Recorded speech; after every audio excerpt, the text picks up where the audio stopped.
এই পৃথিবীতে যারা সঠিক পরামর্শ দেয় তার কোনো মান থাকে না।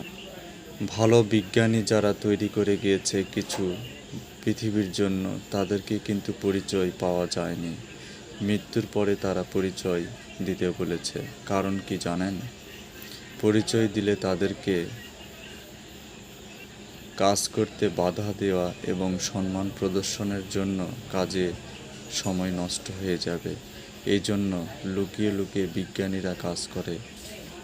সেই রকম আপনি পরিশ্রম করুন, কেউ যেন বুঝতে না পারে আপনার কতটা পরিশ্রম আছে প্রতিদিন এবং ভগবানের জন্য কতটা পরিশ্রম এবং তার সেবা অর্চনাদি এবং ব্যবসা করে আপনি যে লাভ করছেন, সেই যে কোনো কর্মক্ষেত্র করে যে উপার্জন করছেন, সেই উপার্জন 3 ভাগের 1 ভাগ যেন আপনার সৃষ্টিকর্তার সেবার যেন কাজে লাগে এবং মনুষ্য জীবের জন্য এক